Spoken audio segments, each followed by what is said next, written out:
jam 5 sore lewat 5, kita yang datang terlambat atau enggak, kita tinggal aja, kita mulai webinar kali ini. So, sekarang selamat datang di webinar Fragmentor seri PPDS di Jerman. Bersama saya Ferry, Sandi, dan Revi. Selamat sore bagi dokter-dokter yang ada di Indonesia dan selamat siang yang berada di Jerman. Sebelum kita mulai webinar kali ini, izinkan saya untuk menjelaskan tentang tata cara organisatorisnya webinar kali ini mengenai masalah teknis. Jadi kalau ada yang baru mengenai sistem webinar baru pertama kali mengikuti, di sini kita buka dua tipe model pertanyaan. Jadi nanti ada sesi tanya jawab. Para peserta bisa menuliskan pertanyaannya di question panel di sebelah kanan itu, ada beberapa macam accordion tab. Ada tab question, di situ bisa tulis pertanyaan, atau juga bisa raising hand. Jadi ada modus bagian statusnya, bisa seperti angkat tangan gitu kalau di seminar biasa. Nanti kita akan buka dan kita akan aktifkan mikrofonnya, jadi yang angkat tangan itu bisa berbicara langsung. Itu. Lalu tentang tata acaranya, nanti kita perkenalan sedikit tentang siapa pembicaranya, langsung masuk ke materi, dan juga beberapa peserta sudah mengirimkan ke kami daftar-daftar pertanyaan dan kita sudah rangkum. Nanti kita coba untuk jadikan satu pertanyaan itu dan jawab. Juga ada beberapa pertanyaan yang sudah kami dapatkan di panel webinar sekarang ini, ada yang bersinggungan juga dengan yang akan kami jawab, dan juga menjadi materi dari webinar ini. Jadi mungkin tidak semua dari pertanyaan yang tertulis bisa langsung jawab, karena sudah menjadi materi yang akan dibawakan oleh Dr. Revi nanti. Oke, Sandi bisa next, tolong.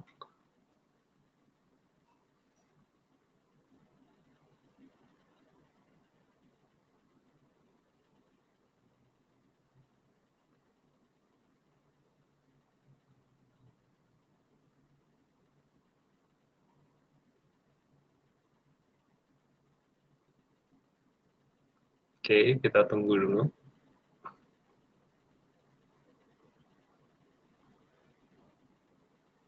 Oh ya, by the way, presentasi ini bisa juga diakses oleh peserta langsung di presi.com. Tulis saja di search field-nya PPDS di Jerman. Nah, itu kalian bisa lihat juga langsung di situ, bisa interaksi langsung atau mengikuti yang kami remotely present dari sini. Dan juga sebagai pemberitahuan, webinar ini kami rekam, supaya nanti kalau ada yang nggak jelas atau bisa buat temannya yang tidak bisa hadir, bisa juga dilihat. Nanti kami akan upload di YouTube. Oke, ya. Sedikit mengenai kita, jadi biar tahu siapa aja sih yang ngomong di webinar kali ini, muka-mukanya seperti apa.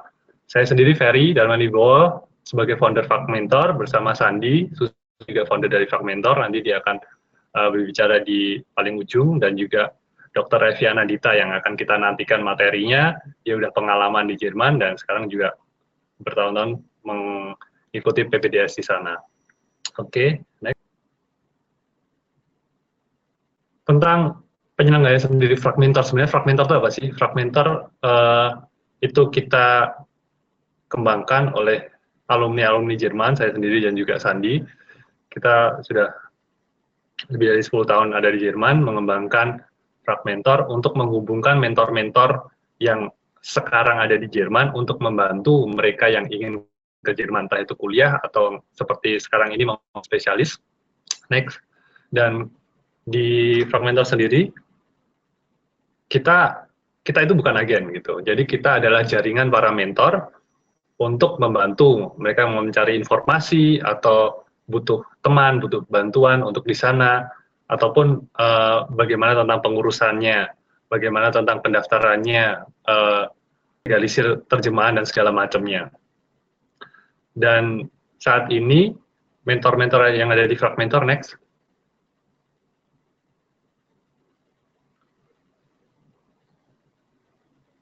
Di hampir seluruh kota besar di Jerman kami memiliki mentor, dan ada beberapa yang di luar Jerman juga, di UK ada, di Brussels juga ada, di Netherlands ada beberapa juga. Nah, mentor ini adalah para mahasiswa atau dokter-dokter yang sedang mengambil spesialis di sana, juga mereka yang memiliki tempat akomodasi, dan bisa membantu menemani untuk mengurus segala halnya atau birokrasi-birokrasi yang akan ditemui nanti saat di Jermannya ataupun di Indonesia. Kalau membutuhkan bantuan, ada juga mentor untuk membantu Anda semua untuk mengurus PPDS di Jerman. Oke, berikutnya kita masuk langsung ke materi. Saya serahkan ke Dr. Revi untuk memulai webinar malam ini. Silakan. Terima kasih. Halo, nama saya Revi. Saya lulusan Fakultas Kedokteran Universitas Indonesia pada tahun 2008, masuk pada tahun 2000. Saat ini saya bekerja sebagai asistensiarzt, itu maksudnya adalah dokter asisten atau residen atau PPDS di bagian anak. Next. Saat ini saya berada di negara bagian Hessen.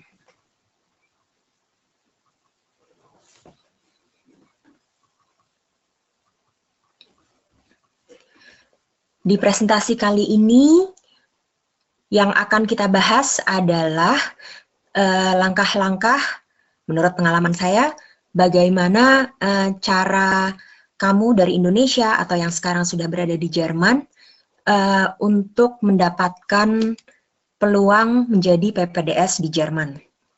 Yang pertama yang harus kamu lakukan adalah melancarkan bahasa Jerman atau belajar bahasa Jerman. Yang diminta adalah minimal lulus level B2, lebih bagus lagi kalau bisa lulus C1 atau lulus C2, boleh juga ditambah kursus bahasa untuk kedokteran.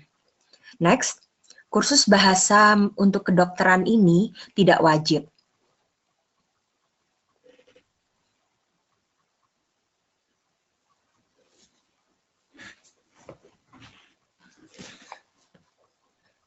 Yang kedua, tujuan jelas. Maksud tujuan jelas adalah kamu sudah tentukan mau spesialis apa dan di kota mana. Misalnya masih bingung pun, kamu bisa lihat di link-link berikut ini. Next. Di sini kami tuliskan link dari berbagai Ärztekammer atau ikatan dokter di berbagai negara bagian. Kamu bisa catat atau bisa lihat di presentasi selengkapnya setelah selesai presentasi ini. Di sini saya masukkan link bagaimana kamu bisa nanti memasukkan kota apa yang mau kamu tuju atau spesialis apa, dan hasilnya adalah kamu akan lihat kota mana saja atau rumah sakit mana saja yang menyelenggarakan pendidikan spesialis untuk bidang-bidang itu. Di sini ada contoh, salah satunya Ikatan Dokter di Bayern. Bayern mungkin kamu sudah pernah dengar. Spesialisasi apa saja yang ada di Bayern? Ada Allgemein Medizin. Allgemein Medizin ini dokter umum. Kalau di Indonesia, dokter umum itu adalah otomatis setelah selesai kuliah. Kalau di sini, semua dokter setelah selesai kuliah diharapkan mengikuti suatu program PPDS, termasuk juga untuk dokter yang ingin berpraktek sebagai dokter umum. Selain itu ada juga Innere und Allgemeine Medizin, yaitu anestesi, anatomi, mata, dan sebagainya. Dengan mengklik ini, kamu bisa lihat persyaratan atau perjalanan PPDS di bagian-bagian itu, termasuk juga kamu bisa cari kota mana saja yang menyelenggarakan PPDS bagian itu. Next, termasuk juga kamu bisa melihat berapa lama bagian-bagian itu berlangsung untuk PPDS-nya. Ini ada tips berdasarkan pengalaman saya sendiri juga dan juga teman-teman lain yang mencari tempat PPDS di Jerman. Lama PPDS biasanya 4-6 tahun. Untuk bagian anak 5 tahun misalnya di Hessen. Untuk bagian penyakit dalam dan kardiologi adalah 6 tahun di Hessen. Di beberapa negara bagian bisa saja berbeda-beda. Makanya kamu bisa lihat website-website negara bagian atau website masing-masing ikatan dokter. Untuk menyelenggarakan PPDS, tidak semua tempat praktek bisa menyelenggarakannya. Kebanyakan rumah sakit bisa menyelenggarakan PPDS, tapi juga tidak untuk semua bagian atau semua departemen. Bisa dilihat di link sebelumnya. Misalnya, PPDS anak lamanya 60 bulan, yaitu 5 tahun. Ada yang bertanya, apakah boleh pindah-pindah tempat selama PPDS? Atau 5 tahun itu hanya boleh di satu tempat saja? Jawabannya adalah boleh pindah-pindah tempat. Di link yang sebelumnya, kamu akan lihat bahwa satu klinik atau satu rumah sakit hanya memiliki izin untuk menyelenggarakan PPDS anak misalnya, atau PPDS kardiologi, PPDS anestesi. Satu klinik itu hanya punya izin 1 tahun. Berarti 4 tahun sisanya harus kamu cari di klinik lain. Atau di klinik yang menyelenggarakan penuh PPDS 5 tahun atau 6 tahun. Tetap saja, kalau kamu ingin, bisa juga melamar ke rumah sakit atau juga tempat praktek yang lain. Salah satu tips dari saya dan juga teman-teman kolega di Jerman yang saya dengar, pelamar di kota besar atau rumah sakit besar itu pasti banyak. Kota besar adalah kota-kota yang terkenal dengan penduduk yang banyak. Rumah sakit besar itu biasanya ditandai dengan nama uniklinik. Uniklinik itu maksudnya adalah rumah sakit yang utama sebagai rumah sakit pendidikan dari universitas yang menyelenggarakan fakultas kedokteran. Pelamar di kota-kota itu atau rumah sakit itu pasti banyak. Kalau kita di negara asing, ya notabene Indonesia, begitu juga bukan lulusan Jerman, bukan koas dari Jerman. Menurut saya dan menurut banyak kolega lainnya juga, lebih besar peluangnya diterima kalau kita melamar di klinik kecil, rumah sakit kecil, atau kota-kota kecil. Next. Karena untuk kota-kota besar pun, lulusan dari fakultas Jerman pasti juga berlomba-lomba untuk mendatanginya. Sekarang ke nomor 4, dokumen penting.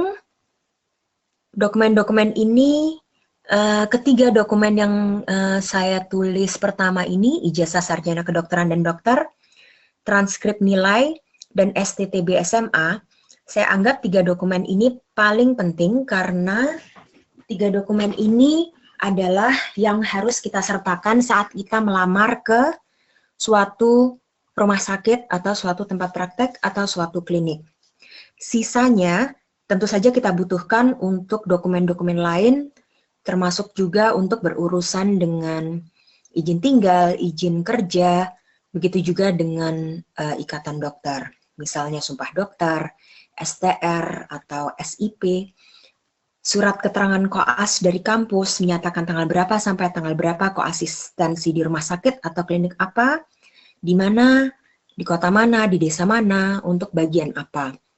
Surat keterangan koas ini, ada yang mengajukan pertanyaan, apakah kita perlu punya pengalaman bekerja dulu? Tidak harus, kita bisa menyertakan surat keterangan koas ini untuk berurusan dengan ikatan dokter, dan mereka akan lihat bagian mana saja yang sudah kita pernah lakukan sebagai koas. Terus untuk izin-izin lainnya tentu saja akte lahir, KTP, kartu keluarga, itu untuk mengurus terutama izin tinggal atau berurusan dengan visa. Semua dokumen itu, next, bisa difotokopi sebanyak mungkin atau dilegalisir di organisasi-organisasi bersangkutan, misalnya kampus, dan terjemahkan ke bahasa Jerman. Nomor 5. PPDS di Jerman itu sama dengan bekerja. Kita di Jerman itu bukan student, bukan mahasiswa, jadi kita tidak melamar sebagai mahasiswa di kampus. Tapi kita melamar sebagai dokter di rumah sakit, klinik, atau tempat praktek. Ini adalah contoh-contoh format lamaran kerja sebagai dokter asisten. Nanti kamu bisa perbesar sendiri. Ini hanyalah contoh. Seperti biasa, kita melamar kerja, satu halaman surat lamaran berisi sedikit tentang pengalaman kita dan kompetensi kita, dan kenapa kita mau bekerja di rumah sakit tersebut. Next, tentu saja untuk menyusun surat lamaran ini, bahasa Jerman yang baik sangat dibutuhkan. Kurikulum vitae juga harus disertakan dalam surat lamaran. Ini adalah salah satu atau dua contoh kurikulum vitae untuk dokter yang ingin melamar menjadi dokter asisten. Sekolah, tahun berapa sampai tahun berapa, di mana, termasuk juga bisa disertakan nilai STTB atau nilai akhir. Di sini ada tulisan misalnya civil dienst, itu adalah pengalaman kita bekerja atau mungkin praktikum, atau pengalaman kita sukarelawan di suatu tempat, pengalaman-pengalaman penting yang sangat mendukung, atau bisa dibilang juga berhubungan dengan kedokteran, terutama bagian yang ingin kita lamar, kita tulis di sini. Tapi sebisa mungkin kompak. Next, sebisa mungkin jangan lebih dari 2 halaman. Kalau bisa hanya 1 halaman.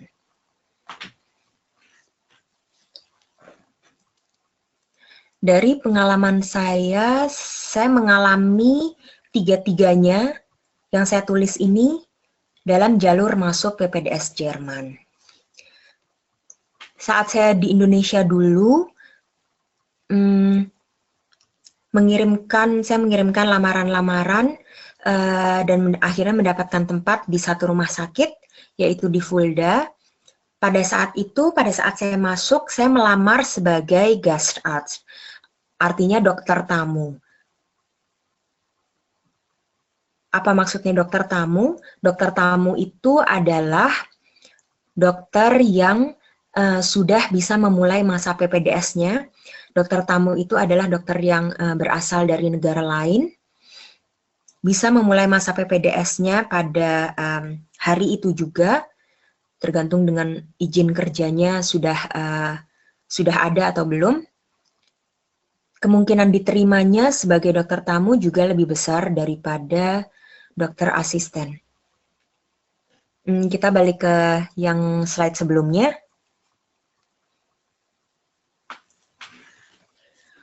Oke, kita bahas tiga-tiganya ya.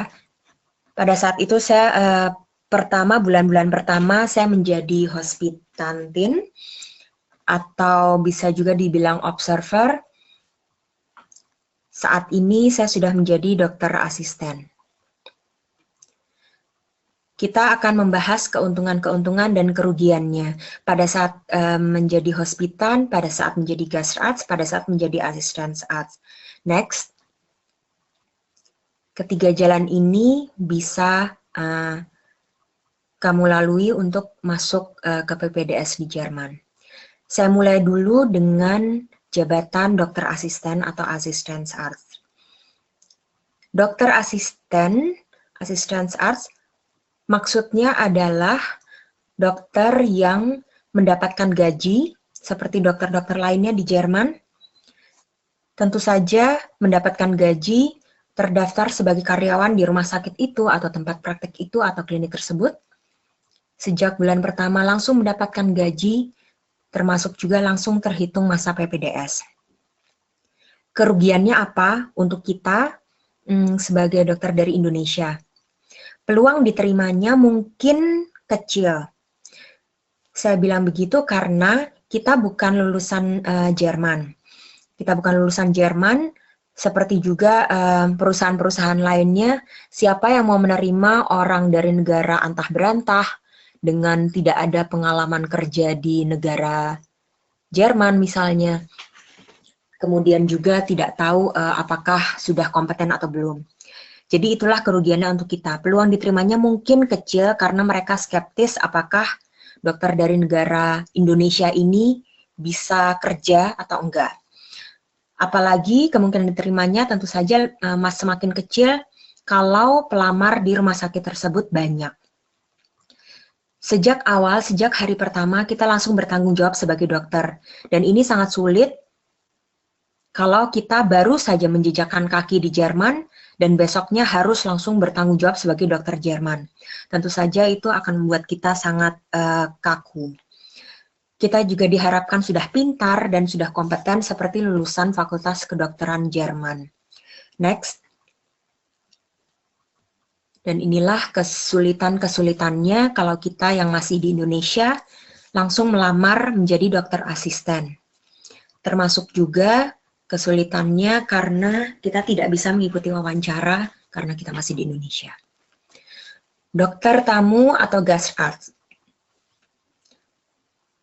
Ada yang bilang praktek dokter tamu ini mungkin di beberapa kota atau di beberapa negara bagian tidak diberlakukan lagi. Apa itu dokter tamu? Dokter tamu itu adalah dokter dari negara asing yang datang ke Jerman sebagai penerima beasiswa. Kita dari Indonesia, banyak yang bertanya apakah ada beasiswa. Kalau pengalaman saya sendiri, saya tidak menemukan beasiswa. Pada saat itu, yang saya sertakan adalah suatu surat dari suatu perusahaan yang menyatakan bahwa perusahaan ini membiayai kehidupan saya selama di Jerman. Tapi itu sebenarnya tidak ada. Jadi itu hanya formalitas pada saat itu ya.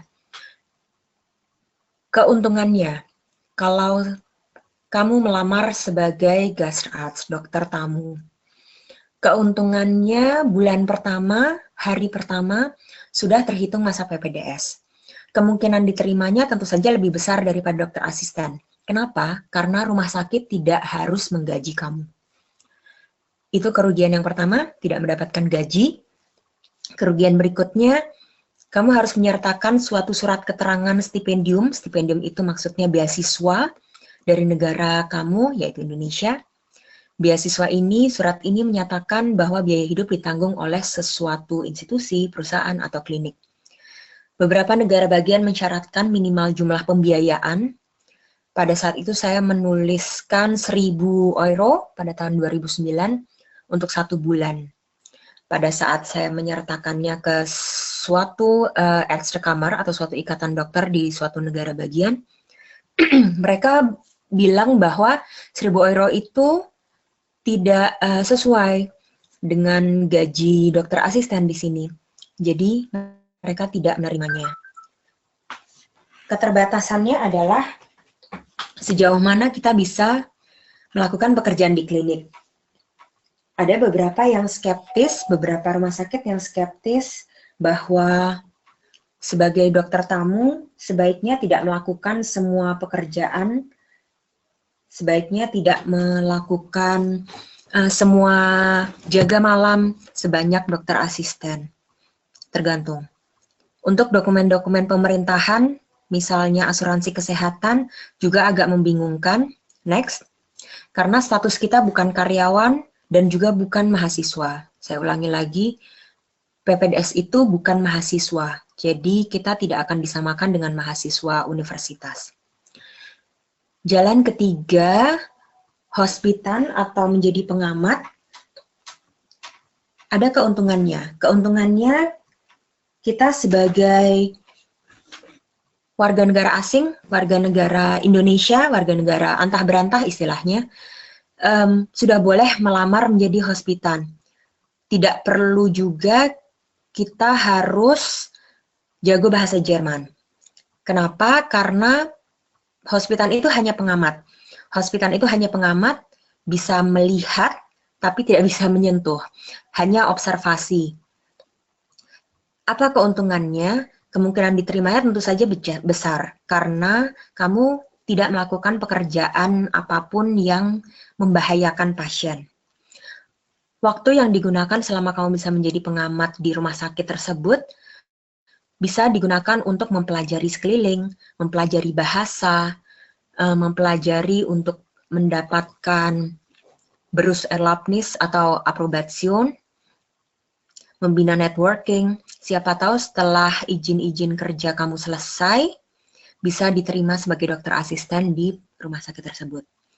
Kerugiannya tentu saja tidak mendapatkan gaji, kamu hanya sebagai pengamat sehingga itu tidak dihitung masa bekerja sebagai PPDS.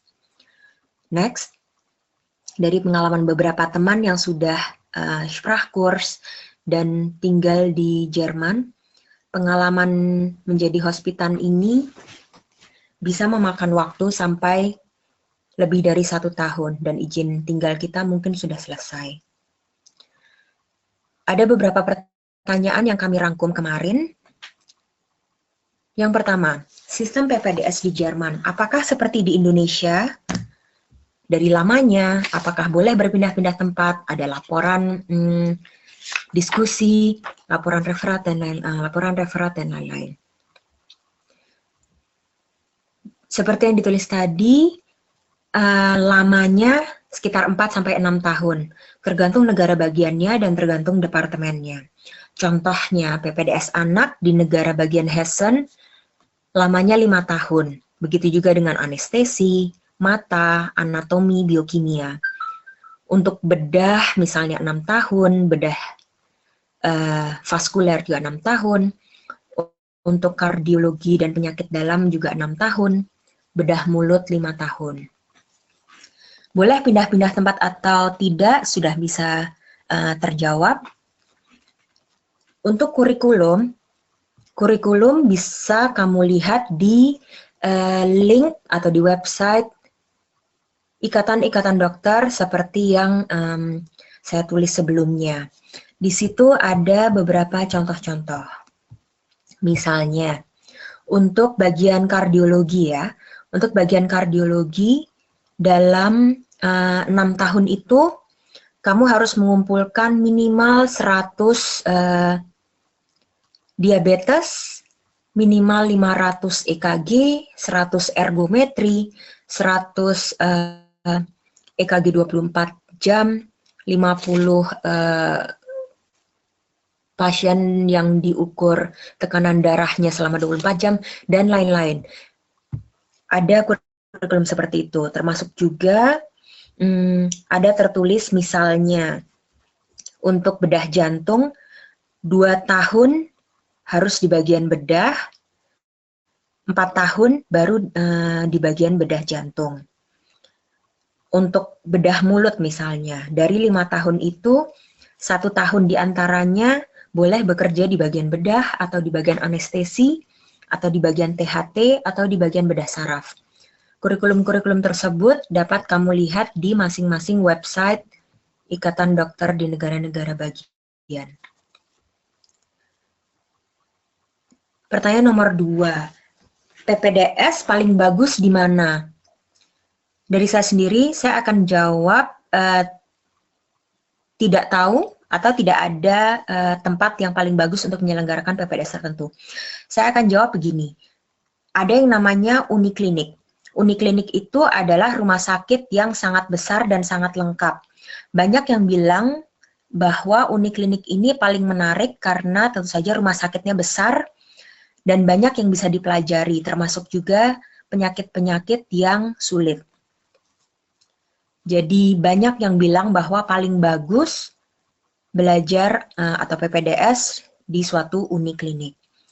Tapi di sisi lain, sesuai juga dengan pengalaman saya dan pengalaman kolega-kolega di Jerman ini, rumah sakit kecil pun tidak kalah menariknya. Kenapa? Karena saat kamu bekerja di rumah sakit besar, kamu akan dihadapkan dengan kesibukan sehari-hari. Dan dalam kesibukan itu, kadang tidak sempat untuk mengerjakan suatu kasus atau mengerjakan misalnya USG atau EKG secara teliti. Nah, di rumah sakit kecil, dengan tidak adanya segudang pasien, kamu ada waktu untuk mempelajari hal-hal kecil yang termasuk juga di logbook yang harus kita kumpulkan. Jadi, jawaban saya untuk pertanyaan nomor 2 ini adalah tidak ada tempat yang paling bagus. Tergantung preferensi masing-masing, tergantung kesempatan masing-masing. Tentu saja bisa dilihat di link sebelumnya, rumah sakit mana yang menyelenggarakan PPDS itu, karena tidak semua rumah sakit, tidak semua tempat praktek menyelenggarakan PPDS departemen tertentu. Nomor 3, ujian penyetaraan. Apa itu ujian penyetaraan? Untuk kita dari Indonesia masuk sebagai dokter di Jerman, sebenarnya tidak diperlukan ujian penyetaraan. Kita akan mendapatkan yang namanya Berufserlaubnis, itu adalah surat keterangan bekerja sebagai dokter. Ujian penyetaraan ini diperlukan untuk kita mendapatkan aprobation. Aprobation itu kalau di Indonesia seperti surat izin praktek ya, jadi tingkatannya lebih tinggi daripada STR. Dan surat izin praktek ini bisa berlaku juga di negara-negara lain di Eropa. Jadi tidak hanya di Jerman. Aprobation ini ada ujiannya. Di setiap negara bagian atau di setiap ikatan dokter, itu mereka memiliki peraturan-peraturannya sendiri. Pada saat saya mengikuti ujian penyetaraan di Hessen pada tahun 2012, saya hanya menjalani satu ujian, yaitu ujian lisan dengan bahan penyakit dalam, bedah, dan satu bagian lain yang saya pilih sendiri, dan saya memilih bagian anak. Jalannya ujian adalah, ujiannya lisan, ada 3 dosen, jadi satu dosen atau satu dokter, satu konsulen dari masing-masing bagian tersebut, dan satu konsulen mendapatkan waktu untuk bertanya jawab dengan saya 20 menit. Total ujian jadi 60 menit. Kemudian hasil ujian, apakah saya lulus atau tidak, itu langsung diumumkan pada hari itu juga. Setelah itu, setelah lulus ujian itu, saya akan berhubungan lagi dengan Ikatan Dokter Hessen untuk mengurus aprobation, dokumen apa saja yang harus saya kumpulkan. Nah, itu jalannya ujian dan jalannya untuk mendapatkan aprobation. Remedial, pada saat itu saya hanya diberi kesempatan jika harus mengulang ujian karena tidak lulus, hanya boleh mengulang 1 kali. Untuk tips, belajar dari mana ujian itu? Belajar dari bahan koas di Jerman. Jadi tanya sekeliling dokter-dokter yang baru saja menyelesaikan ujian atau koas-koas yang sedang mempersiapkan untuk ujian lisan. Ada buku-buku misalnya Fragen und Antwort, pertanyaan dan jawaban, bahan koas untuk penyakit dalam, bahan koas untuk bedah, dan termasuk bagian lain. Seperti saya bilang, ujian dan aprobation ini tergantung dengan masing-masing ikatan dokter. Saat ini saya mendapatkan informasi dari kolega saya bahwa untuk di Hessen, tidak hanya ujian ini, tapi juga ada ujian bahasa. Ujian bahasa itu disebut juga komunikasi dokter pasien. Jadi minimal kamu harus punya ijazah B2. Setelah punya ijazah B2 itu, atau kalau bisa lebih bagus lagi, C1, kau akan dites kau akan dites bahasa komunikasi dokter pasien. Karena saya tidak menjalaninya, jadi saya tidak bisa cerita banyak tentang hal itu. Terus ada juga informasi dari kolega di negara bagian lain. Dia menjalani, untuk mendapatkan aprobation ini, dia menjalani selain ujian-ujian tersebut juga harus menjadi observer atau bekerja 6 bulan di bagian bedah dan 6 bulan di bagian penyakit dalam. Jadi seperti saya bilang tadi, tergantung masing-masing ikatan dokter. Kamu harus tanya dokter ke tempat yang mau kamu tuju, bagaimana cara mendapatkan aprobation di tempat tersebut. Pertanyaan keempat, apakah sudah bisa bekerja sebagai assistant arts sebelum punya aprobation? Jawabannya bisa, tergantung di mana kamu melamar. Balik lagi, rumah sakit, semakin besar rumah sakitnya, semakin kecil peluang kamu diterima. Semakin kecil rumah sakitnya, semakin besar kamu diterima, termasuk juga sudah sebagai assistant arts. Sebelum aprobation bisa, tapi baik dari ikatan dokter maupun dari rumah sakit akan mendorong-dorong kamu untuk segera membuat aprobation. Karena aprobation ini adalah ya surat sahnya ya, surat izin praktek bahwa kamu benar sah sebagai dokter di Jerman. Pertanyaan nomor 5, boleh nggak membawa keluarga jika belum berpenghasilan? Jawaban dari saya adalah tidak boleh, sesuai dengan informasi yang saya tahu. Membawa keluarga atau dengan visa kumpul keluarga itu persyaratannya adalah kalau kita sudah punya penghasilan tetap dan juga punya izin tinggal yang tetap. Jadi sebagai mahasiswa atau sebagai peserta kursus bahasa Jerman, sepanjang pengetahuan kami tidak bisa membawa keluarga. Pertanyaan nomor 6. Bagaimana dengan balik lagi ke Indonesia setelah selesai PPDS di Jerman?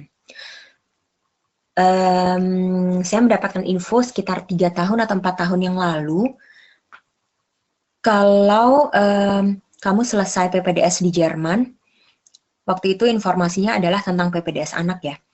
Setelah selesai PPDS anak, balik lagi ke Indonesia, kabarnya saat itu yang menyelenggarakan program adaptasi itu hanya FKUI. Jadi tidak bisa di kota-kota lainnya di Indonesia.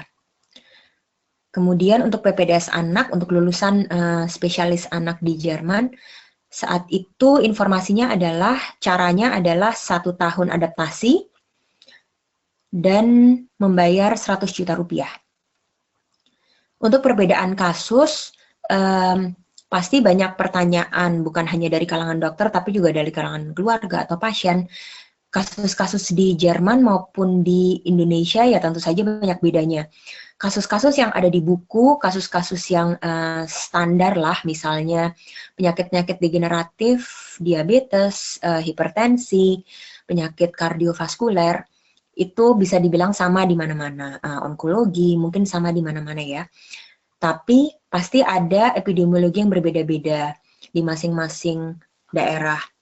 Seperti kita ketahui, Jerman negara 4 musim dan Indonesia negara tropis dengan 2 musim. Tentu saja infeksiologinya biasanya berbeda. Oke, dari saya pertanyaan-pertanyaan ini sudah selesai. Nomor 7 dan 8 dijawab oleh Ferry atau Sandi. Oke, halo, saya Sandi. Saya salah satu founder dari Fragmentor. Untuk pertanyaan nomor 7 dan 8, saya akan coba jawab. Oke, pertanyaan nomor 7 tadi, Fragmentor dapat membantu pengurusan. Iya, kita bisa bantu, tapi sebelumnya mungkin kita perlu perjelas dulu, Fragmentor itu bukan agen. Jadi, Fragmentor itu lebih ke penghubung antara mereka yang sekarang berada di Jerman untuk spesialis dokter atau untuk dokter-dokter di Jerman dengan anak-anak Indonesia yang ingin dokter-dokter Indonesia yang ingin berangkat ke Jerman untuk mengikuti PPDS, contohnya begitu. Nah, Fragmentor sendiri tidak terbatas di spesialis kedokteran, tapi kita juga dengan prinsip yang sama membantu anak Indonesia berangkat ke Jerman dan menghubungkan mereka dengan yang ada di Jerman. Kita juga membantu buat yang mau kuliah ke Jerman. Nah, untuk khusus untuk spesialis atau PPDS ke Jerman, mentor di Indonesia dan di Jerman itu bisa bantu buat mengurus PPDS Jerman dalam satu paket. Jadi kita punya paket pendampingan. Nah, paket pendampingannya itu kurang lebih arahnya seperti ini. Kita ada tiga paket, yang paketnya itu masing-masing konsekutif. Artinya konsekutif itu gini, jadi satu paket, untuk menempuh paket ketiga harus diselesaikan paket keduanya, untuk menempuh paket kedua, paket satunya harus diselesaikan.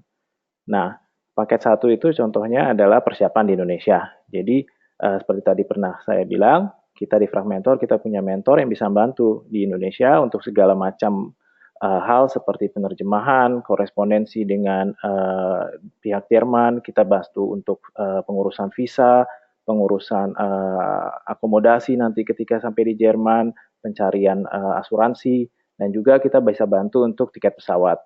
Khusus buat mereka atau kamu yang belum les bahasa Jerman di Indonesia, kita juga bisa bantuin cariin tempat kursus bahasa di Jerman langsung.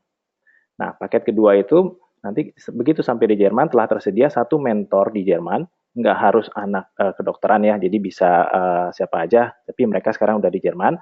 Nah, si mentor ini nanti akan menjemput, terus mendampingi di awal, karena di awal-awal itu pasti kan bingung gitu ya, mau naik transportasi umum gimana, mau daftar diri ke kelurahan. Jadi untuk orang asing yang datang ke Jerman pertama kali, dia harus mendaftarkan diri di semacam kayak kelurahannya gitu. Nah, nanti mentornya juga akan mendampingi untuk melakukan daftar ulang di kursus bahasa. Terus juga akan membantu untuk mempersiapkan ujian bahasa tadi. So, paket ketiga ini paket yang didampingi oleh satu mentor dokter di Jerman. Nanti mentor dokternya ini di Jerman akan membantu untuk melakukan pendaftaran. Jadi dibantu di mana sih untuk mendaftar itu portal-portalnya di mana aja untuk mendaftar posisi-posisi untuk yang kosong tadi yang buat PPDS-nya. Nah, selain itu kita juga mentornya itu akan membantu untuk melakukan pelatihan, misalnya latihan untuk interview, kalau misalnya dapat panggilan interview, terus ada latihan untuk misalnya bikin CV yang bagus gimana, mentornya nanti bersedia untuk membantu mereview CV-nya, gitu. Nah, pertanyaan berikutnya mengenai biaya dan finansial PPDS Jerman. Seperti tadi pernah kita bilang, atau Dr. Evi tadi pernah sampaikan, kalau PPDS di Jerman itu hitungannya seperti bekerja, jadi bukan akademis. Jadi kalau tadi ada beberapa yang nanya tentang beasiswa, jawabannya beasiswa tidak ada untuk PPDS karena kan itu bekerja ya. Tapi kalau misalnya untuk S2 yang berhubungan dengan kedokteran, misalnya seperti hospital management atau apalagi yang pernah saya dengar itu seperti yang berhubungan dengan kedokteran misalnya gizi, itu hitungannya akademis, itu dianggap sebagai program S2 dan itu ada beasiswa. Untuk beasiswa ke Jerman, paling gampang itu menghubungi pihak LPDP. LPDP itu Lembaga Pengelola Dana Pendidikan itu di Indonesia, atau dari pemerintah Jerman sendiri juga ada lembaga yang khusus mengatur mengenai beasiswa itu DAAD. Nanti tolong bisa kalau ada yang tertarik nanti mungkin kita bisa share informasi tentang beasiswanya lagi. Tapi kalau mau Google aja keywordnya LPDP atau DAAD. So tentang biaya dan finansial PPDS sendiri, tadi kita pernah sampaikan biaya persiapan itu yang kita bantu, paketnya itu sekitar 164 juta. Nah, di situ sudah termasuk kursus bahasa, sudah termasuk tiket pesawat juga, sudah termasuk pencarian akomodasi di awal. Nah, ada juga yang nanya mengenai biaya hidup 1 tahun. Biaya hidup 1 tahun di Jerman itu kurang lebih sekitar 135 juta. Itu sudah termasuk kamar, sudah termasuk makan. Nah, faktor makan ini relatif ya, kalau misalnya sering masak sendiri pasti lebih hemat, kalau misalnya suka makan keluar pasti lebih boros dari itu. Tapi kita ambil average, dibutuhkan sekitar 135 juta. Nah, ini mungkin bisa jadi bahan pertimbangan untuk mereka atau kamu yang mau rencana ambil PPDS. Terus tadi Dr. Evi juga pernah cerita untuk asisten arts, yaitu posisi asisten arts yang dapat gaji, itu gaji average-nya menurut data kita ada di sekitar 4.000 euro. Gitu untuk menjawab pertanyaannya. Oke, ini kita lihat pertanyaan-pertanyaannya sudah banyak ya. Revi, mungkin kita bisa langsung mulai aja dengan sesi jawab pertanyaan ya. Oke. Kita mulai aja dari ya. Pertanyaan. Jadi kita mulai dari pertanyaan yang sudah diajukan. Tapi mungkin mohon maaf kalau misalnya pertanyaan yang sudah pernah cukup jelas gitu ya, misalnya tentang beasiswa. Kita nggak bakal bahas beasiswa lagi secara spesifik, tapi mungkin bahas yang pertanyaan mungkin lebih arahnya spesifik. Nanti kalau misalnya ada yang kurang, nanti di webinar itu ada fungsi raise hand, jadi semacam kayak angkat tangan. Tolong gunakan fungsi raise hand. Nanti kita akan jadi mikrofonnya akan kita unmute. Jadi kamu bisa langsung tanya sama Dr. Evi. Tapi pertama kita coba bahas dulu apa yang udah ada di pertanyaan-pertanyaan yang udah diajukan. Mungkin gitu ya. Dr. Evi mungkin bisa dibantu untuk jawab pertanyaannya? Ya, terima kasih. Saya mulai dari pertanyaan yang pertama dari Tiwi. Sebenarnya pertanyaan Tiwi ini sudah banyak yang terjawab ya Tiwi. Persiapan yang bisa Tiwi lakukan saat ini, Tiwi kan sudah kursus bahasa Jerman sekarang di Berlin. Ya tentu saja lanjut kursus bahasa sampai minimal B2. Kalau bisa lebih bagus lagi C1. Tiwi mungkin sudah dengar juga ada kursus-kursus bahasa bidang medicine, bidang kedokteran, bisa Tiwi ikuti juga. Tapi seperti saya bilang tadi, nggak wajib ya.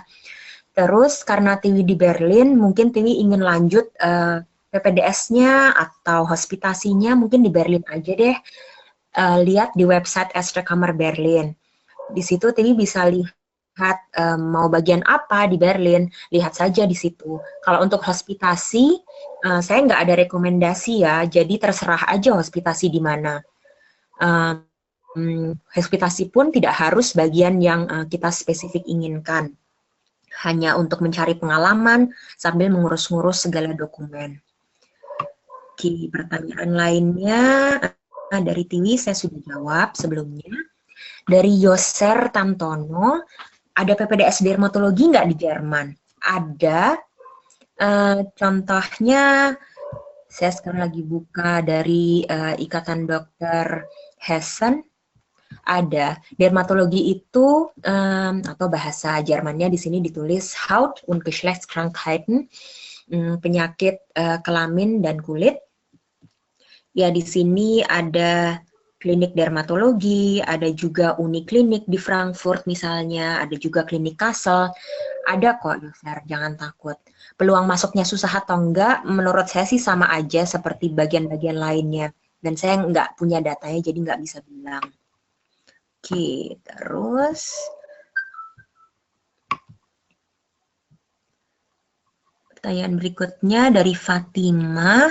Apakah harus mengikuti program penyetaraan? Tadi sudah dijawab ya. Apa ketika kembali ke Indonesia harus penyetaraan kalau PPDS kardiologi? Sudah dijawab juga. Kardiologi saya nggak spesifik tanya, tapi saat itu saya tanya tentang program setelah spesialis anak. Tapi kira-kira sama ya, kira-kira ada juga penyetaraannya. PPDS digaji atau enggak sudah dijawab, yaitu iya digaji kalau kita memang sudah punya status sebagai assistant arts. Hospital management itu saya nggak bisa jawab. S2 kesehatan dari Sandi atau Ferry ada yang bisa jawab tentang hospital management?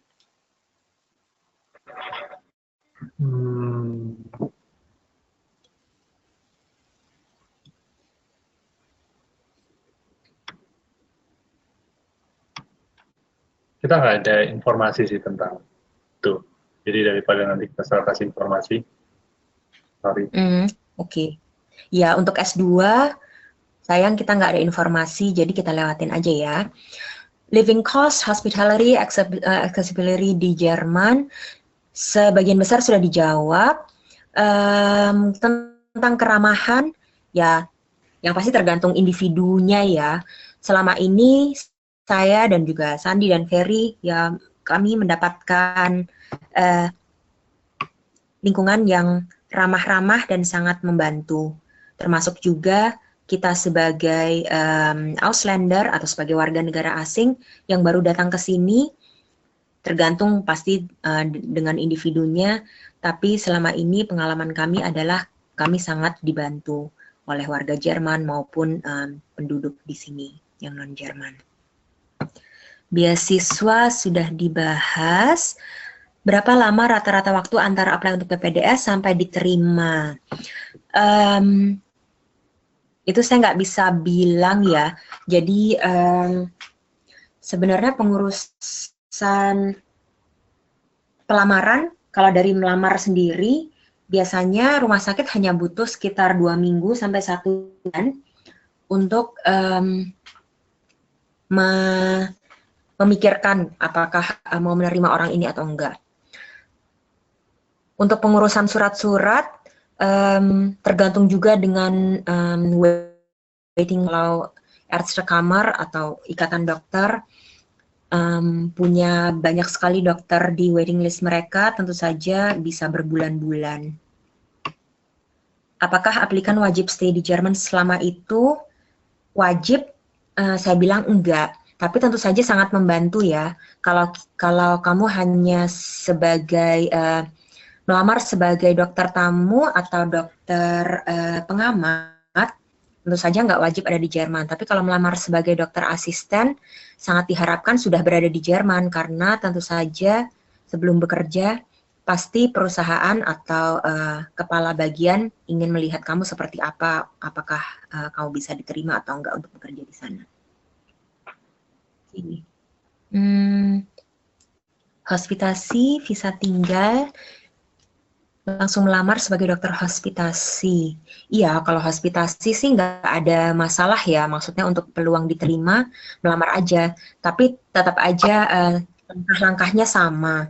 Sebelum hospitasi pun harus buat semacam surat lamaran, dan ya, dan kamu harus juga pas mulai hospitasi bertanya-tanya kepada dokter di sana, kepala bagian di sana, gimana kamu harus bersikap saat hospitasi, siapa yang bisa kamu ikuti, dan lain-lain.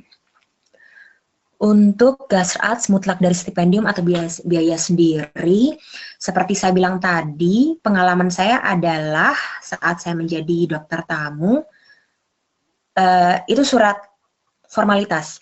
Saat itu biaya sendiri atau biaya orang tua saya. Tapi surat stipendium itu harus ada kalau kita mau melamar sebagai dokter tamu. Karena sepengetahuan orang Jerman, kita dibiayai oleh suatu institusi. Dr. Evi, mungkin boleh diselap sedikit tentang stipendium ini.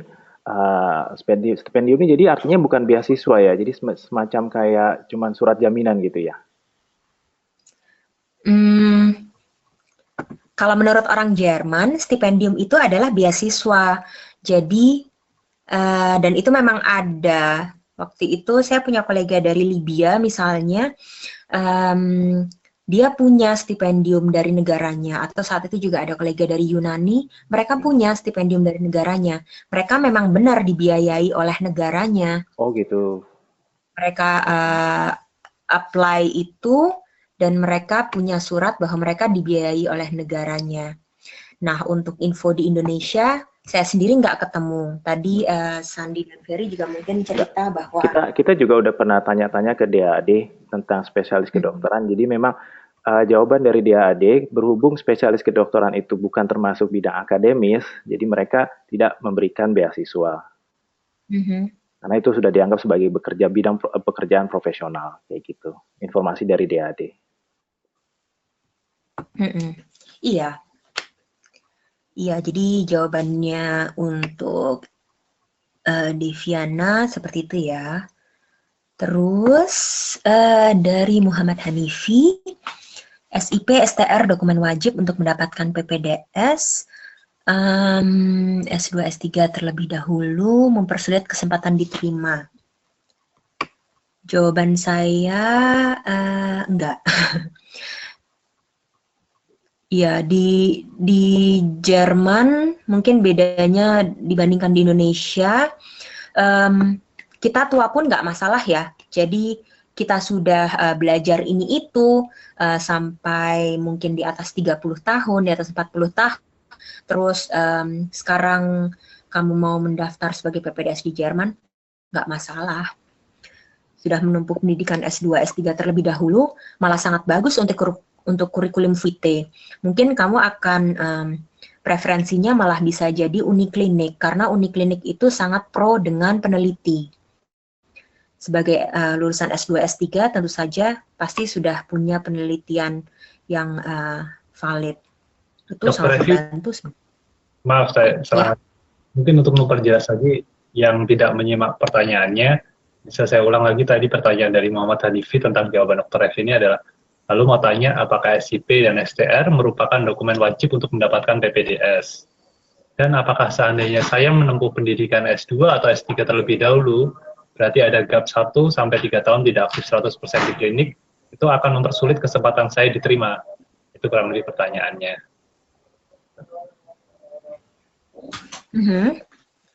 Iya, SIP dan STR untuk orang Jerman itu nggak wajib, tapi untuk orang Indonesia iya ya. Jadi saat kita lulus kedokteran di Indonesia, secara otomatis maksudnya jalannya untuk kita sah menjadi dokter di Indonesia, itu kita punya STR, setelah itu SIP. Dulu pada tahun 2009 saya nggak mengurus SIP karena saat itu tidak wajib setelah punya STR langsung mengurus SIP. Jadi saya hanya punya STR. Jadi jawaban saya adalah SIP STR dokumen wajib untuk PPDS di Jerman. Menurut orang Jerman enggak, tapi untuk izin di Indonesianya bahwa kita sah sebagai dokter, iya. Untuk S2 dan S3 sebenarnya tadi saya jawab ada gap 1-3 tahun tidak aktif di klinik, sama sekali nggak masalah, nggak akan mempersulit kesempatan diterima. Malah sangat bagus karena punya penelitian S2, S3. Bisa jadi itu sangat membantu untuk diterima. Lulusan PPDS Jerman berbeda dengan lulusan PPDS dari Filipina. Saya nggak punya info tentang Filipina ya, tapi menurut saya pasti berbeda. Pasti berbeda setiap negara, bahkan di sini aja setiap negara bagian bisa jadi punya spesifikasi masing-masing untuk kurikulumnya. Dan Filipina kan termasuk Asia Tenggara ya, jadi penyakit-penyakit infeksinya pasti berbeda dengan Jerman.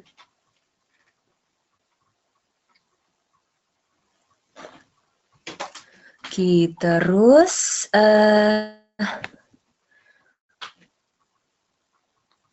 jika telah diterima menjadi Gastro-Arts, apakah statusnya dapat berubah atau melamar lagi menjadi Assistant Arts? Harus melamar lagi.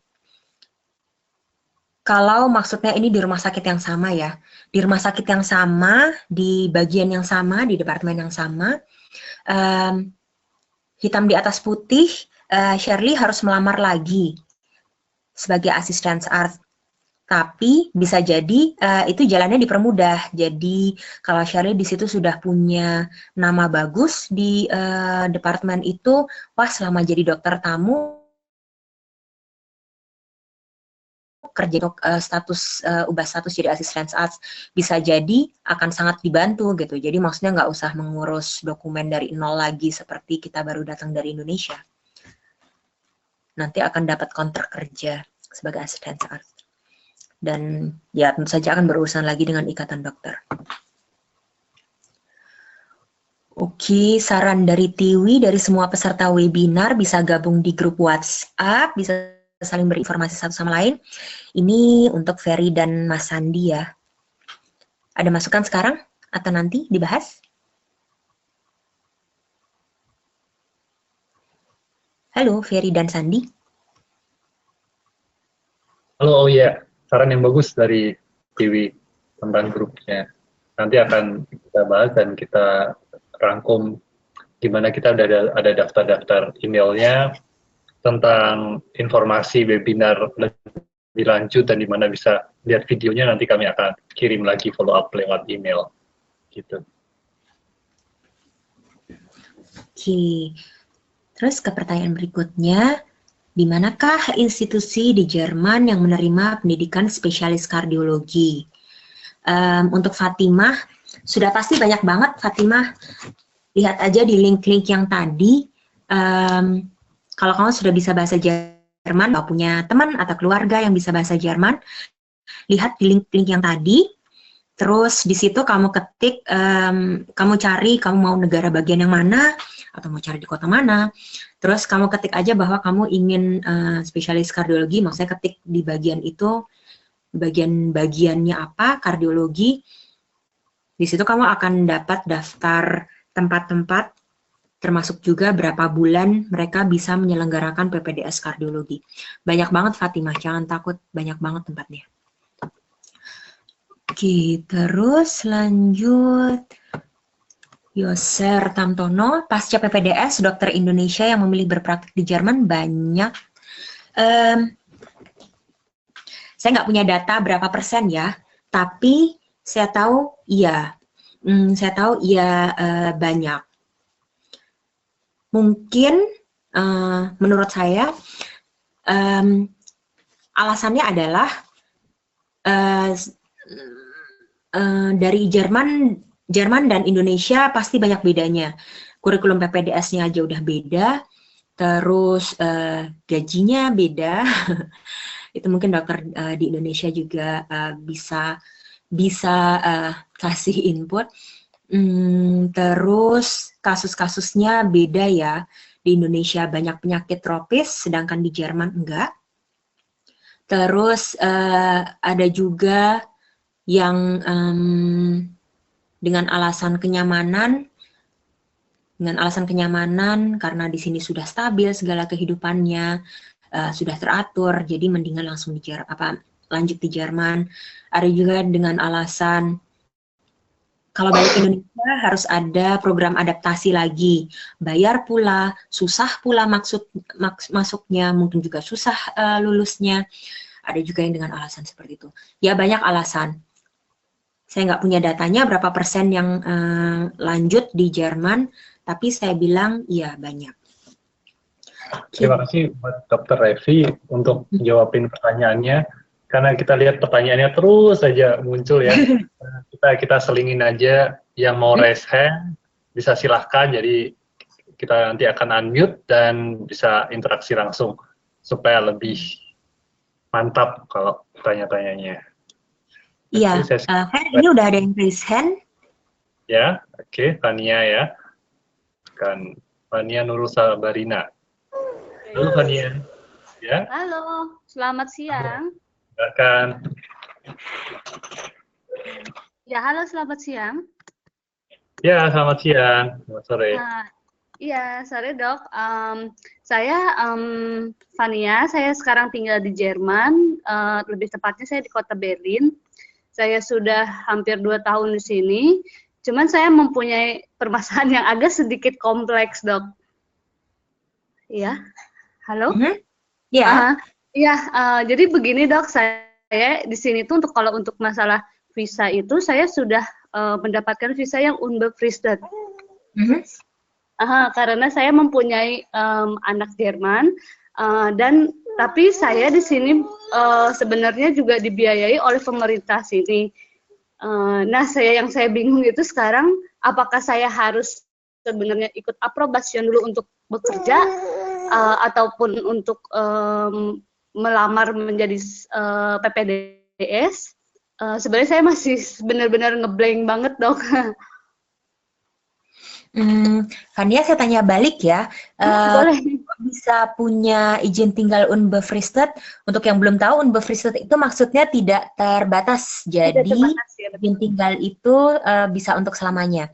Ya, pertanyaan saya ke Fania, kok bisa udah punya izin tinggal tidak terbatas itu meskipun belum jadi asisten Ertin?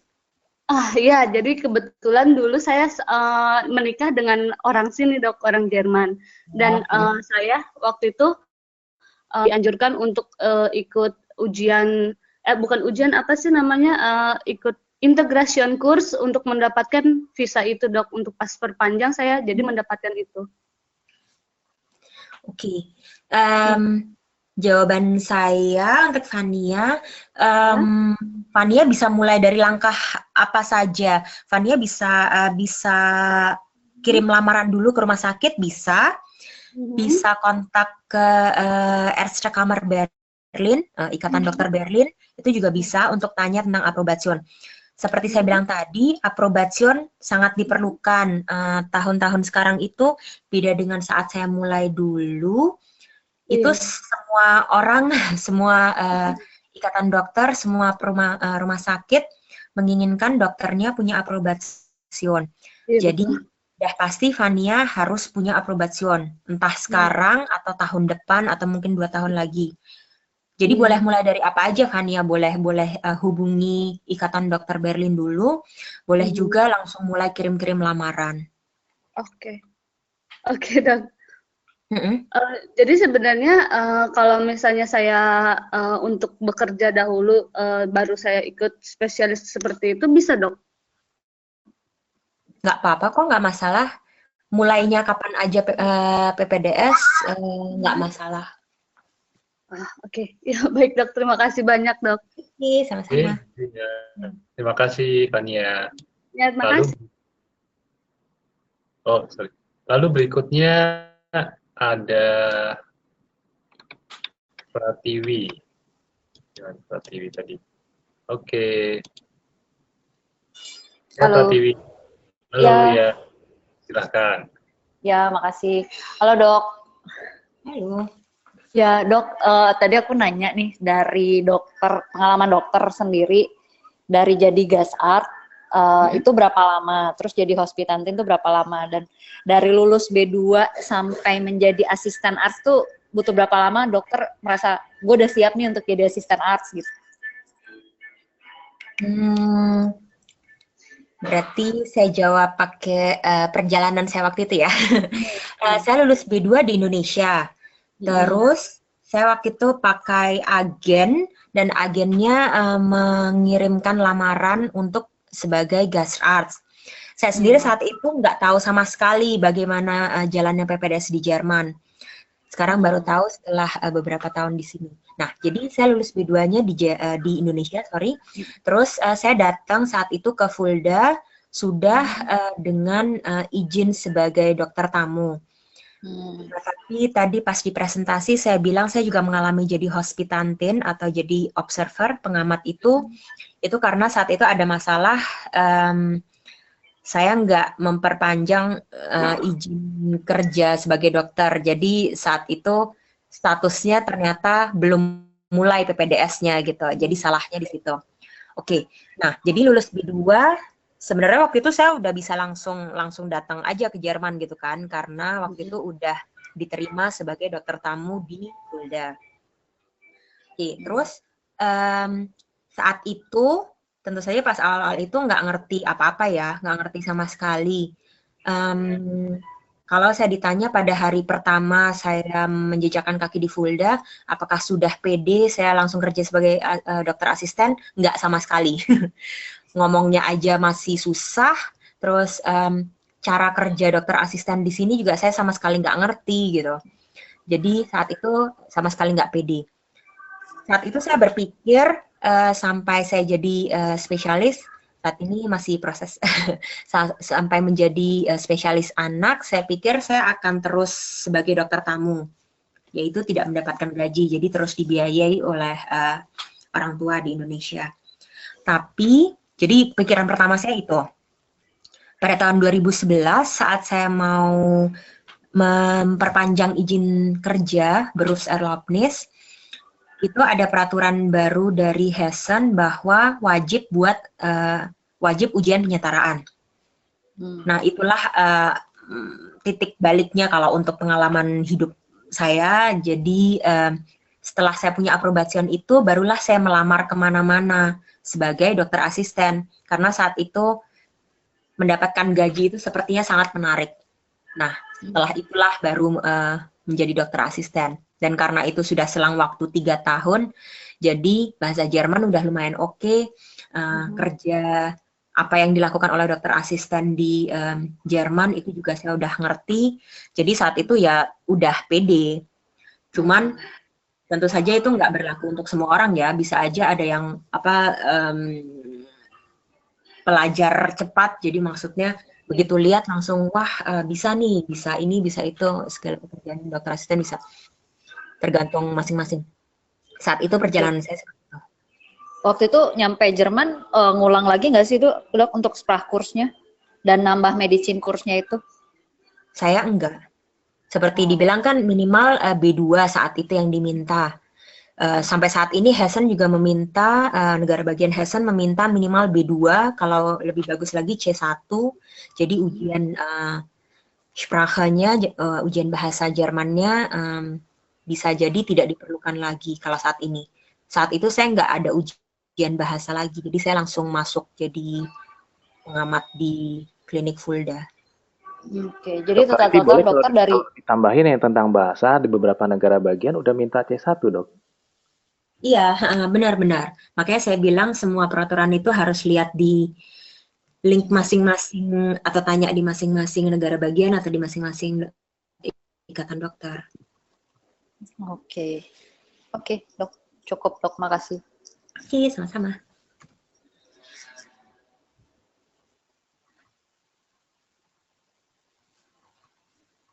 Oke, Sandi dan Ferry, kita lanjutkan dengan Lisa. Kalau pertanyaan lagi yang present Sarah Sani ya. Halo. Dengan kedengaran ya, silakan. Oke, iya. Halo Dokter Evi, saya Tara. Saat ini tidak. Halo, latar belakangnya berisik banget loh. Iya, maaf ya lagi di kafe soalnya. Sorry, jadi saya cepat agak. Jadi gini. Kafenya ramai banget. Iya, mau tanya, kalau saya lihat kebanyakan orang yang ambil PPDS di Jerman itu ambil interna atau bedah. Itu kenapa ya? Dan saya pernah mendengar katanya untuk bagian lain itu lebih susah karena orang Jermannya sendiri suka dengan bagian lain itu. Terus mau tanya, apakah untuk bagian neurologi itu masih terbuka untuk orang asing? Dan apakah harus melewati interna dulu untuk masuk neurologi? Terima kasih. Kalau berisik mau di mute lagi nggak apa-apa. Ini udah kita mute lagi aja ya supaya dokter Evi-nya ini lebih jelas. Terima kasih ya.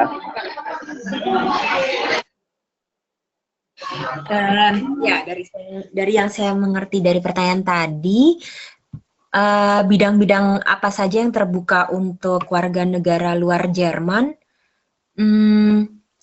Saya sayang sekali nggak punya datanya ya, tapi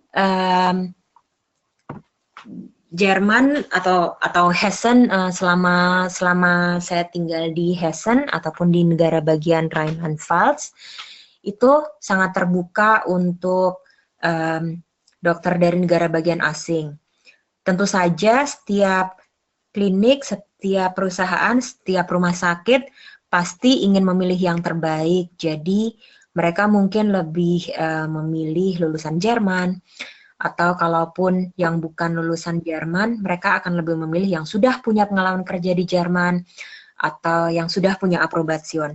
Ya tentu saja hal-hal ini punya peranan ya. Jadi kalau kita orang dari Indonesia tiba-tiba mau jadi dokter asisten di Jerman, mungkin saja sulit. Tentang bagian-bagian apa saja yang menerima dokter luar Jerman lebih mudah atau lebih susah dari bagian lain, saya sayang sekali nggak punya datanya.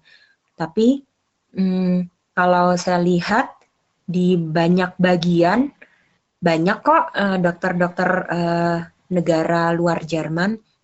Jadi kalau dari pengalaman saya selama ini melihat sekeliling kolega-kolega, nggak ada masalah bagian apapun, nggak ada sih yang menutup diri terhadap dokter luar Jerman.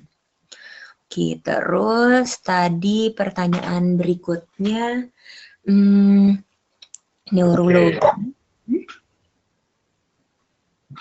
Berhubung waktu kita tinggal 12 menit, jadi prioritaskan Dr. Evi silakan memilih question-nya itu yang ingin dijawab yang mana, dan juga kita kasih kesempatan 1 atau 2 pertanyaan yang raise hand. Ada beberapa yang banyak juga ini, gitu. Mungkin untuk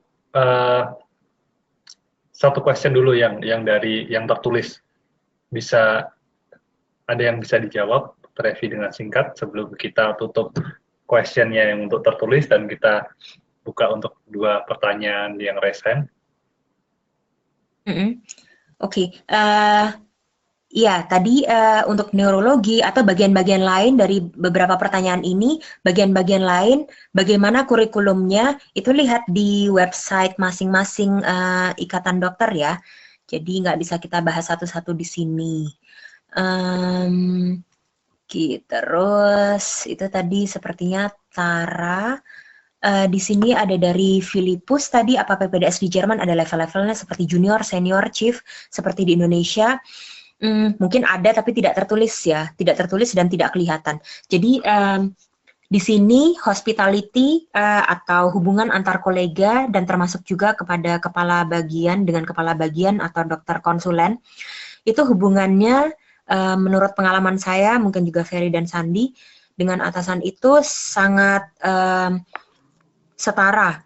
Jadi kita bukan rakyat jelata yang harus menyembah dewa seperti itu, seperti yang saya pernah dengar di Jakarta dulu.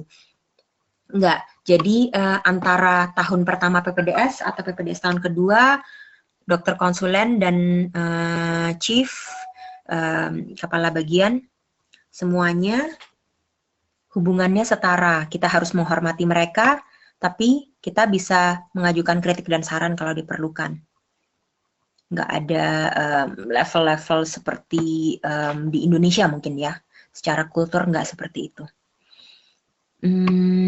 Dari Tara itu tadi tanya secara lisan. Proses melamar kerja bisa dimulai kapan saja dari Indonesia? Bisa. Setelah 3 tahun menjadi dokter tamu, maka jika menjadi dokter asisten hanya tinggal 2 tahun lagi. Tergantung ya.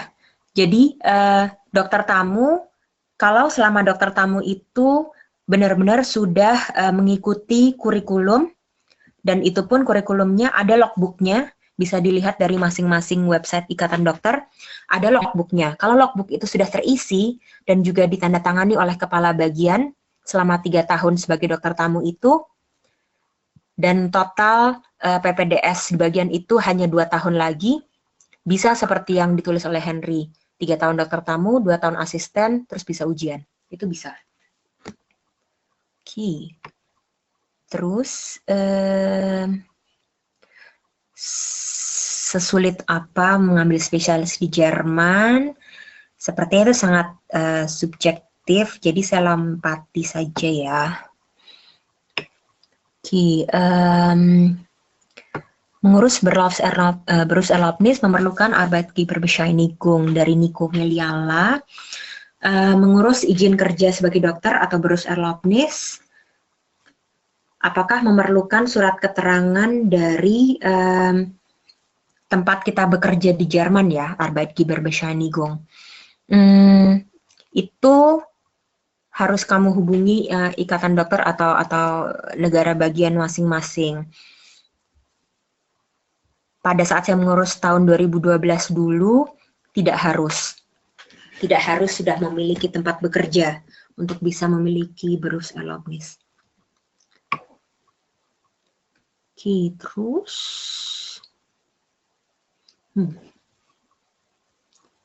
surat-surat yang dibutuhkan untuk dokter hospitasi apa saja, sama seperti dokumen-dokumen yang, semua dokumen untuk mengurus visa itu diperlukan dan semua dibawa saja ke Jerman, dan terus dokumen yang ada di presentasi tadi sama semua.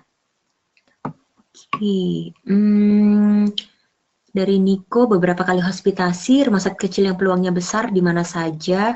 Itu saya juga nggak bisa jawab ya Niko, jadi coba-coba aja, kirim aja lamaran ke berbagai kota. Seperti saya bilang tadi, peluangnya besar, mungkin kalau kotanya tidak terkenal atau penduduknya sedikit, dan bukan uniklinik. Oke, dari Amatul, melamar sebagai GasArts, menyertakan stipendium, tadi sudah dibahas. Apply untuk beasiswa tertentu di Jerman, enggak ya. Jadi enggak ada beasiswa tertentu di Jerman untuk PPDS di Jerman. Dr. Evi, kita mulai lagi dengan mikrofon. Ada pertanyaan? Kita selingin lagi untuk pertanyaan dari mikrofon langsung, bisa ya? Ya. Oke. Kita lihat ada yang dari tadi nih kayaknya udah resen. Ini ada Windra Praja. Coba silakan. Silakan, Windra Praja Pangihutan. Oh, mungkin koneksinya keputus, kita lewatin dulu aja ya. Berikutnya ada Rain Oktovianto, silakan. Halo? Halo? Halo, dengan Rain? mikrofonnya di mute nih, jadi nggak bisa dengar kita. Oke, silakan. Halo, dengan Ryan Oktovianto. Lewatin aja ya kalau gitu, sorry. Berikutnya ada kita dari atas ya. Sekarang ada Fatimah. Halo, dengan Fatimah. Ya, halo. Silakan pertanyaannya, Dr. Fatimah. Ya, sebelumnya saya mau minta maaf, tadi saya lost sinyal, makanya saya mau mengklarifikasi lagi. Jadi intinya setelah saya misalnya apply, yang penting punya ijazah B2 atau even better C1, kemudian saya langsung misalnya menjadi dokter tamu, itu berarti tidak apa-apa ya, langsung bisa dianggap sebagai masa PPDS, tidak perlu approbation-nya saya urus dulu ya, berarti. Udah itu aja. Iya. Jawaban itu, kalau menurut pengalaman saya dulu, jawabannya iya, tidak perlu aprobation sebagai dokter tamu untuk mulai masa PPDS. Tapi untuk lebih jelasnya lagi, Fatimah harus hubungi ikatan dokter di negara bagian itu ya, karena tiap ikatan dokter punya syarat-syarat yang lain-lain. Oke, terima kasih. Ya. Lalu untuk satu pertanyaan terakhir lagi, sebelum kita tutup webinar ini. Filipus Mikael. Silakan. Halo, tes. Ya. Halo. Oh ya, selamat sore, Dr. Devi. Saya mau tanya untuk klarifikasi tadi yang di question chat. Saya tanya masalah level-level PPDS. Maksud saya bukan masalah kulturnya, masalah kewenangan. Apakah berbeda antara tahun pertama, kedua, ketiga, dan seterusnya? Terima kasih. Kewenangan, kalau dari peserta PPDS dengan yang sudah lulus menjadi dokter spesialis atau dengan yang sudah punya jabatan dokter konsulen dan dokter kepala bagian, kewenangan ya pasti berbeda ya, Filipus. Itu kan jabatan kerja. Jadi kewenangannya pasti beda. Apa saja kewajiban dan hak masing-masing.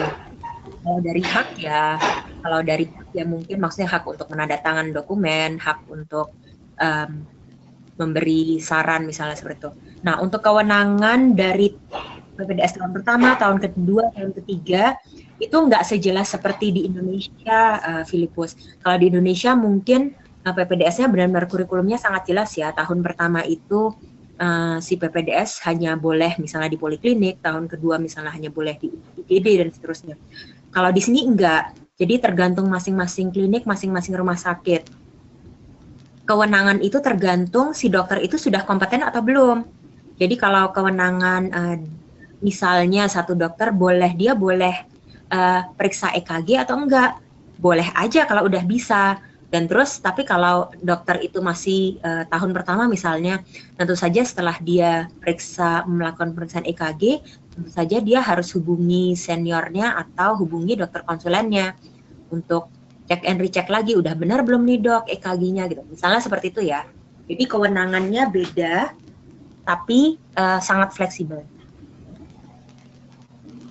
Ya. Oke, jawab? Ya. Sudah. Oke. 18.29, kita ada 1 menit terakhir. Kelihatannya banyak sekali di pertanyaan yang belum bisa kita jawab. Ya moga-moga aja webinar ini sudah cukup bisa menjawab apa yang kira-kira intisari yang diperlukan untuk mengurus PPDS ke Jerman. Dan ada beberapa pertanyaan tentang paket pengurusan tadi. Kalau yang ada di Jerman, dia bisa nggak untuk paket ketiga aja? Bisa aja, silahkan aja, atau mungkin langsung masuk aja ke www.fragmentor.com, situ tinggal cari dokter atau mau spesialis di mana, ada beberapa yang sudah ngambil spesialis juga, bisa langsung dikontak mentornya, bisa langsung konsultasi, atau bisa langsung inquiry kontak-kontak pesan.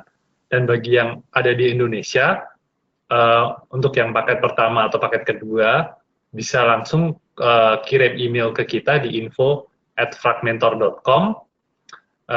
Di situ bisa langsung kontak ke Sandi atau ke Ferry, ke saya sendiri. Dan pastinya masih ada beberapa pertanyaan-pertanyaan yang masih belum bisa kita layanin untuk kesempatan hari ini. Bisa juga dilayangkan ke email kita, nanti sebisa mungkin kita akan sampaikan lagi ke Dr. Evi. Kalau dia ada waktu, kita bisa rangkumkan lagi pertanyaan untuk bisa dijawab untuk Dr. Evi. Jadi sekali lagi, emailnya itu ada di info@fragmentor.com. Ya, sayang sekali waktunya udah habis. Kita sebelum penutup, Fer, boleh nggak Dr. Evi kasih satu sedikit deh closing speech gitu? Gimana sih menyemangati nih yang banyak dokter-dokter yang mau berangkat ke Jerman? Bisa ya Dr. Evi ya. Ya, oke. Terima kasih ya Ferry dan Sandi sudah boleh diikutkan menjadi narasumber di sini.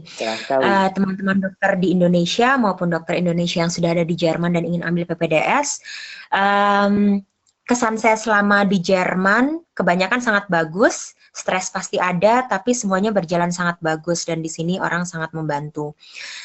Pesan-pesannya yang pasti jangan takut, jangan ragu. Yang bisa kami kasih hari ini hanya segelintir dari tips dan informasi yang sudah kami alami sendiri. Tentu saja masih banyak pertanyaan, jangan ragu lagi tanya misalnya ke Fragmentor atau tanya ke sekeliling. Yang sudah pasti, rangkuman lagi dari presentasi tadi, bahasa itu paling penting. Setelah bahasa punya, mulai ngelamar-ngelamar, dan jangan lupa lihat-lihat info atau hubungi ikatan dokter di kota yang kamu tuju. Ya, yang pasti jangan patah semangat. Kalau jalannya sekarang belum terbuka, mungkin besok, mungkin bulan depan, mungkin tahun depan. Terima kasih. Terima kasih sekali Dr. Evi. Luar biasa. Saya mau nambahin sedikit, mau mengingatkan acara ini, webinar ini kita rekam. Buat peserta yang mungkin tadi joinnya agak telat atau mungkin pengen dengerin lagi dari awal, tolong nanti kabarin ke kita, kirim email ke info@fragmentor.com, nanti kita kasih link ke rekamannya. Dikit tambahin itu aja sih. Oke. Kayak gitu, terima kasih sudah bergabung hari ini di webinar Fragmentor malam hari ini. Kalau ada apa-apa pertanyaan atau mau menghubungin kita, langsung saja ke website atau ke email. So, terima kasih dan sampai jumpa. Terima kasih Dr. Evi. Terima kasih semuanya.